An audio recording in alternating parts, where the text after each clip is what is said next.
자, 투자자 여러분 반갑습니다. 오늘도 제가 이스페타시스 관련해서 좀 이야기를 드릴 거예요. 일단 뭐 이스페타시스 같은 경우는 제가 뭐 여러분들 말씀드렸다시피 6개월 선을 계속해서 지지를 시켜주고 있는 것 자체가 모멘텀이나 재료가 살아있다라고 항상 여러분들에게 말씀드렸었죠. 그리고 이제 전날 기준으로 살짝 도지 캔들을 형성하고 음봉으로 마무리는 했지만 오늘 장에서 지금 마감하는 부분들을 보시면요. 사실 이제 우리가 이 애프터 마켓까지 보기는 해야겠지만 밑꼬리 달고 지금 양봉으로 일단은 마감을 시켜주고 있는 모습이죠. 정규장에서는. 그러면서 일단 제가 보기에는 이 단기적인 조정 추세에 대한 부분 돌파가 나온 것 같아요. 그리고 지금 이틀간, 3일간 정도 되나요? 3일 정도 지금 지지가 나와주고 있는 모습들도 포착이 되고 있는 상황이죠. 그렇기 때문에 일단은 단기 조정이 마무리가 된 국면이 아닌가라고 우리가 좀 생각을 해볼 수가 있어요. 주봉에서도 보시면은 명확하게 지금 추세 전환 신호 캔들이 들어와 주죠. 2주 전, 그러니까 이제 저번 주죠. 저번 주 기준으로 봤을 때는 지금 보시면 도지 캔들이 주봉상에서 엄청 얇게 형성이 되어 있죠. 그런 다음에 지금 이번 주가 장대 양봉으로 지금 마무리 해줬어요. 그리고 다음 주 월요일이 일단 휴일이기 때문에 화요일부터 이제 장이 열리기 시작을 하는데, 그래 되면 이제 여기서부터 이제 다시 양봉의 시작 혹은 뭐 음봉의 시작이 주봉이 시작이 되겠죠. 일단은 중요한 부분들은 추세 전환 신호는 나오는 것 같습니다. 주봉상에서도 추세 전환 신호도 일단 나와주고 있고 조정도 일단은 제가 보기에는 줄 만큼 좀 준 것 같아요. 단기적인 조정 자체도 지금 보시면 추세 자체는 일단은 훼손시키지는 않고 지금 어느 정도 단기 조정 부근 주고 나서 거래량까지 터지면서 추세 전환이 나와주고 있는 모습이기 때문에 일단 저는 굉장히 긍정적이다라고 좀 말씀드리고 싶어요. 만약 이제 내가 뭐 고점에서 이제 뭐 잘 몰라가지고 이렇게 이제 계속 내리막길에서 이제 급변하게 추세가 사이클이 끝났다라고 생각을 하시고 손절하신 분들 같은 경우는 뭐 모르겠지만 그런 분들 같은 경우는 저도 지금 자리에서는 좀 분할로 모아가는 것도 하나의 전략이지 않을까 싶어요. 일단은 1년선, 2년선에 대한 부분들이 이격도도 많이 다시 좁혀져 있는 상황이다 보니까 한 번 더 발산에 대한 흐름들이 들어와 줄 가능성은 좀 높다라고 보고 있고, 오늘 장 기준으로 봤을 때도 개인들은 일단 좀 털고 있죠. 근데 그 물량을 외국인, 기관, 금투, 보험, 투신, 연기금 사모 전부 다 사고 있어요. 그러니까 메이저들의 리테일 트의 투자자들이 계속해서 물량이 들어와주고 있는 모습들이기 때문에 이 물량을 지금 전부 다 리테일이 받아주고 있다라고 보시면 될 것 같아요. 개인 쪽에서 나오는 물량을. 그래서 오늘도 제가 이 주요 체크 포인트를 세 가지를 좀 PPT로 말씀을 드릴 거예요. 사실 이제 이 트렌드 포스에 관련되어 있는 이슈는 제가 지금 3일 정도 계속 이야기 드리는데 그만큼 중요하기 때문에 말씀드리는 거예요. 이 부분들도 여러분들이 계속 머릿속으로 생각을 해야 되는 부분들이고, 그리고 이제 실적에 대한 부분도 이야기해 드릴 거고요. 앞으로 어떤 이슈로 인해서 올라갈 수 있는지 이 여부에 대해서도 좀 이야기를 드리려고 합니다. 오늘 뭐 이슈를 제가 이제 체크를 해보니까 사실 뭐 이스페타시스 쪽 관련해 가지고 별다른 이슈가 나온 부분들은 없어요. 최근에 뭐 증권사들에서 목표가를 상향을 했다라는 부분들의 이슈, 그리고 다중저축의 개파를 앞당긴다라는 게 어제 날짜 기준으로 나왔죠. 목표가 17만 원, 앵커는 저는 여전히 유효하다라고 지금 보고 있는 상황입니다. 그렇기 때문에 일단 지금 이스페타시스 같은 경우는 지금 왜 하필 이 종목일까라고 제가 이렇게 헤드라인을 좀 가지고 왔어요. 이 이야기가 무슨 말이냐면 일단 여러분들 AI 인프라 업그레이드 판이죠, 지금. 그 판에서 사실 이제 삼성이 기판을 키운다라는 얘기가 최근에 있었어요. 그러니까 기판 쪽을 키워가지고 이쪽의 사업도 병행을 하겠다라는 이야기가 있었거든요. 그럼에도 불구하고 이제 이 당시에 이스페타시스가 오히려 흔들리기보다는요, 다시 이쪽으로 좀 묶이고 있는 양상들이 나오고 있더라고요. 그러면 시장이 지금 이 종목을 단순히 그냥 이 PCB 회사로 보는 게 아니라 말 그대로 AI 서버랑 그리고 네트워크 이쪽에 업그레이드 병목을 푸는 하나의 고닥층 MLB 공급으로 재정의를 하는 순간이라고 저는 보고 있습니다. 자, 그러면 이제 여기서 질문이 딱 하나 생길 수가 있겠죠. 여러분들 입장에서는. 그럼 지금 왜 하필 우리가 이스페타시스를 봐야 될까라는 질문이 생길 수가 있는데, 이제 이거에 제가 며칠간 계속 말씀드렸던 부분들, 트렌드포스에서 발표한 숫자, 이게 지금 말을 해주고 있어요. 메모리 시장에 대한 부분들을. 사실 지금 메모리 시장에 대한 이야기도 반론이 많더라고요. 가격이 많이 올라왔다. 그만큼 이제 거품이 좀 많이 껴져 있을 가능성이 높다라는 이야기들도 있기는 하지만 저는 이번에는 좀 다르다고 보고 있어요. 예전하고 완전 사이클 자체가 확실히 달라요. AI가 이제 붙으면서 그 사이클에 대한 그 기조 자체가 2, 3년 전이랑은 완전히 달라졌다고 보시는 게 맞을 것 같아요. 그래서 지금 팩트를 딱 놓고 보면요. 2월 2일 날 발표한 자료에서 올해 1분기 이 범용의 디램가가 90에서 95%까지 지금 가격 전망을 하고 있죠. 그래서 이게 올해 1분기 계약가 기준입니다. 올해 1분기. 자, 그리고 그 아래 낸드 쪽도 보시면요. 55에서 60%를 이야기하고 있어요. 전분기 대비해서. 엔터프라이즈 SSD도 마찬가지로 낸드랑 거의 비슷한 가격 전망을 하고 있어요. 그러니까 말 그대로 상승을 전망을 하고 있다라는 거죠. 자, 그럼 이게 왜 중요할까를 여러분들이 생각을 해보셔야 돼요. 제가 이거 3일간 여러분들에게 보여드리고 있는데 이게 왜 중요한지를 딱 생각을 하게 되면요. 정답은 나옵니다. 뭐죠?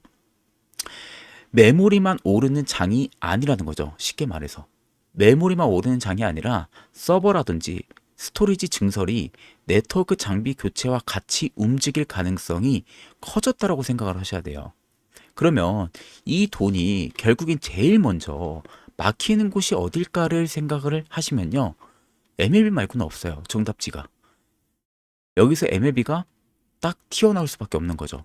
왜냐하면 지금 800G로 네트워크를 교체를 하고 있는 상황이에요. 그러면 결국 1.6 테라로 넘어가는 상황에서 속도가 기존보다 더 업그레이드가 돼야겠죠. 그러면 결국 보드가 고다층화가 될 수밖에 없고 그러다 보면 자연스럽게 공급이 먼저 타이트해지는 구간이 들어설 수밖에 없는 거예요. 그러다 보니 자연스럽게 MLB 쪽에 벼목 현상이 일어날 수밖에 없는 거죠. 그러다 보니 아래 보시는 것처럼 속도가 올라갈수록 보드의 적충수는 늘어날 수밖에 없고요.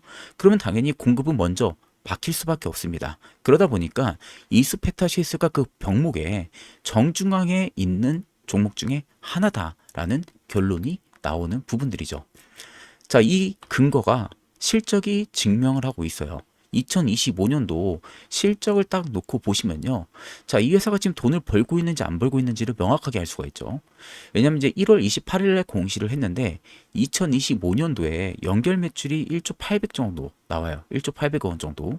영업이익이 거기서 2047억 원 나옵니다. 순이익이 1685억 정도가 나오죠. 자, 그럼 이게 증감치를 보면요. 영업이익만 전년 대비 몇 프로죠? 100% 이상이 올라갔어요. 자, 그럼 이제 우리가 여기서 실적을 보고 알 수 있는 부분들은 뭐예요? 단순히 이 기대만 붙었다라는 반론이 따라올 수도 있잖아요. 근데 실적이 좋아졌는데 밸류는 이미 비싸진 거 아니냐라는 시각도 분명히 있습니다. 그러니까 실적 대비 지금 밸류가 너무 비싼 거는 아니냐라는 시각들이 나오거든요. 근데 이 반론의 약점이 뭔지 여러분들 아세요? 팩트는 이거예요. 이익이 한번 올라선 뒤에는요, 시장의 질문 자체가 이 이익의 지속성의 캐파를 누가 먼저 잡느냐, 여기로 넘어간다는 거죠. 그러니까 이제는 이익은 숫자로 확인이 됐고, 그러면 결국 이 캐파 선점을 누가 먼저 선두권을 잡냐, 이 프레임으로 맞춰지는 거죠. 그렇기 때문에 사실 밸류 이미 비싸진 거 아니냐라는 것은 큰 의미가 없는 거예요. 이걸로 주가가 눌린다? 혹여라도? 그럼 그건 여러분들 기회를 주는 거예요. 지금은 여러분들 이 반론이 중요한 게 아니라 캐파 선점이 이제 중요한 시점이 다가오고 있다라는 거예요. 여기에 여러분들이 초점 프레임을 맞추는 게 무엇보다도 중요한 겁니다. 자, 그래서 본업 구조가 뭐냐가 핵심이거든요. 지금 상황에서는. 그러면 비유 하나로 여러분들 제가 말씀드리면요. 고다층 MLB는 제가 뭐라고 했죠? 고속도로의 차선을 증설을 하는 하나의 고속도로에 가깝다라고 말씀드렸어요. 자, 근데 지금 800G, 즉 1.6 테라 속도로 지금 올린다라는 건데 그 말은 즉슨 갈수록 차선이 어떻게 되는 거죠? 더 깔려야 된다라는 거죠. 자, 그럼 차선이 더 깔리는 상황에서 그 차선 깔기가 곧 뭐가 됩니까? 다중적충이 되는 거예요. 그 차선이. 그러면 리스크는 뭐가 되는 거예요? 쉽게 말해서 경쟁사 증설로 단가가 꺾이는 그림이 나오는 거예요. 즉 이게 리스크가 되는 거죠. 만약에 리스크를 찾는다 하게 되면 경쟁사들이 증설을 하니까 그에 따른 단가 하락의 압력이 있어요. 왜냐하면 이제 이 수요를 따라가기 위해서 이스페타시스를 제외하고 뭐 대덕전자나 일본의 신코 기업이나 이런 기업들이 캐파 증설을 할 거 아니에요? 수요를 따라가려고. 그러면 이제 원래 이 정도의 수요 물량만 있는 게 이렇게 물량이 많아지게 되잖아요. 그럼 이제 서로 간에 단가 협약을 맺는 거예요. 우리는 얼마에 줄게. 또 우리는 얼마에 줄게. 우린 또 얼마에 줄게. 그러면은 이 다중저축 MLB를 필요로 하는 공급사들 입장에서는 조금이라도 더 싼 곳에 가격이 몰릴 수밖에 없겠죠. 그러면 결국 리스크는 이거 하나 딱 있는 건데, 결국 해자의 포인트는 이거죠. 고다층 기술 난이도가 높아지면서 단기 증설 역시 쉽지가 않다라는 거예요. 그럼 결국 공급 타이트 구간이 지속될 가능성도 우리가 생각을 해야 된다는 거죠. 그러니까 을로 바뀌는 입장이라기보다는 이 값에 대한 유지가 생각보다 오랜 기간 유지가 될 가능성도 매우 높다라고 볼 수가 있는 부분들이죠. 제가 아까 여러분들 일본 신코 기업을 좀 비교해서 좀 말씀드렸었죠. 지금 이수페타시스랑 신코 기업의 수익성을 좀 비교를 해서 놓고 보면요. 지금 2025년도 신코의 매출이 얼마 정도 나왔었냐? 보시는 것처럼 2150억 엔 정도가 나와요. 그리고 여기서 영업이익이 253억 엔 정도가 나오죠. 근데 이수페타시스가 매출이 1조 800 정도가 나오고요. 영업이익이 2047억 원 정도가 나와요. 자, 그러면 이 말은 즉슨 뭐냐면 말 그대로 공급이 느슨해지려면요. 증설이 그 수요를 앞서는 순간이 나와야 하는데 지금 시장이 더 민감하게 보는 것은 뭐죠? 그 반대 방향이라는 거예요. 그 반대 방향. 이게 무슨 말이냐?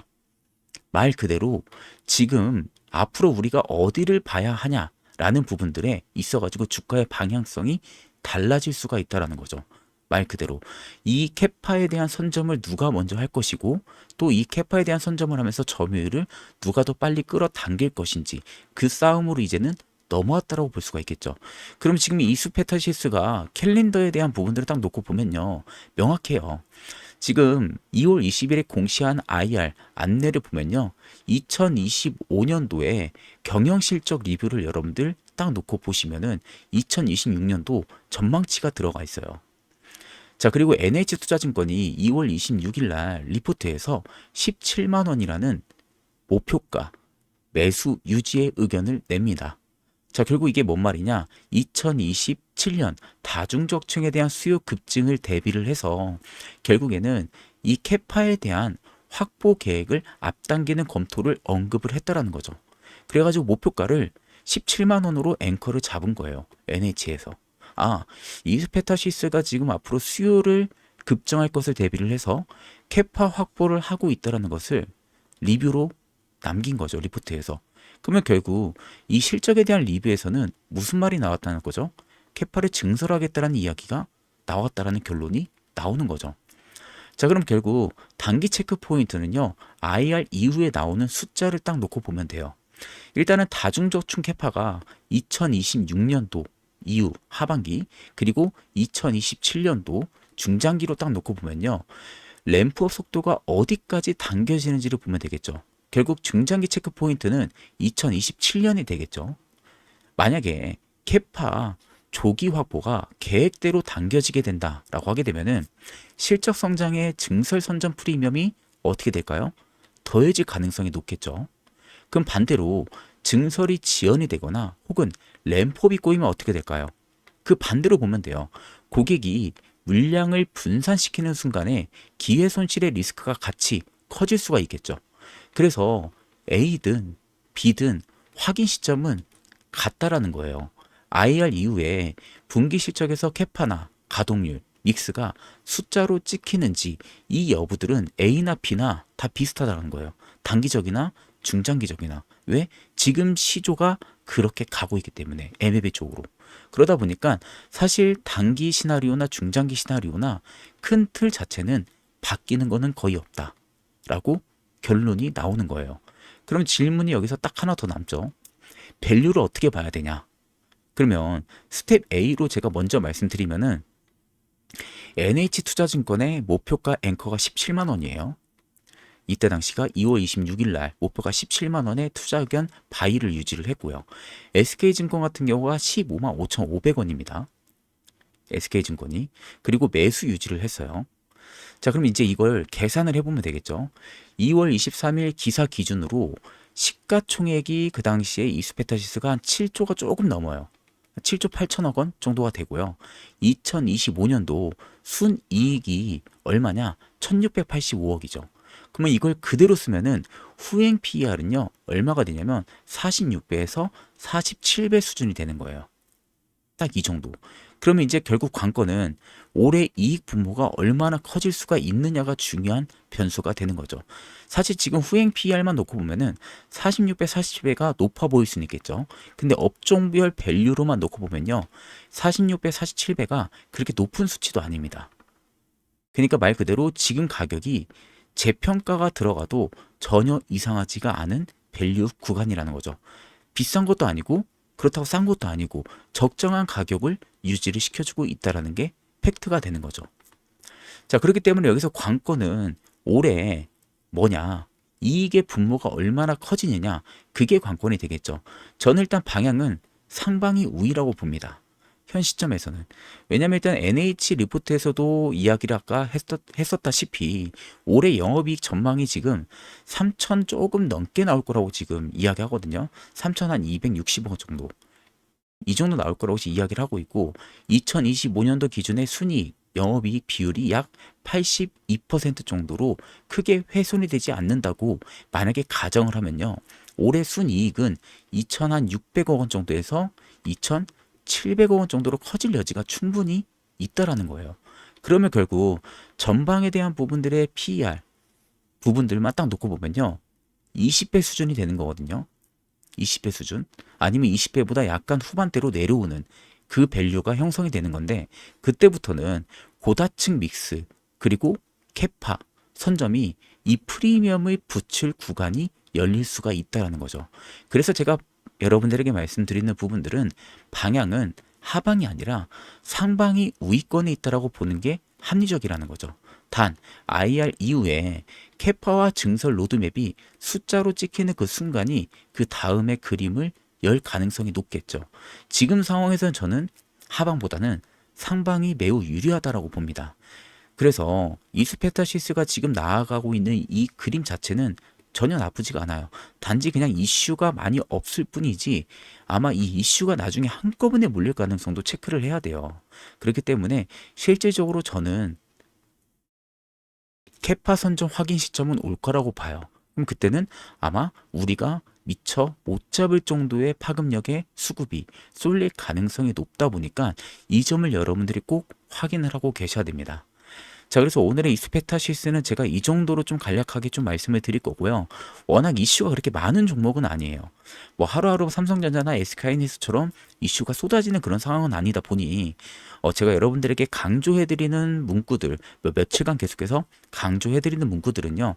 그만큼 중요하기 때문에 말씀드리는 거고 왜 이스페타시스의 기초 체력이 훼손이 되지 않는지에 대한 부분들을 여러분들에게 계속 상기를 시키기 위해서 말씀을 드리는 거니까 그 점을 여러분들 꼭 확인을 해주시고 자 구독이랑 좋아요 알림 설정까지도 꼭 한 번쯤 여러분들 부탁을 드리겠습니다. 자 그럼 오늘 이스페타시스의 영상은 여기서 마무리하도록 할게요. 감사합니다.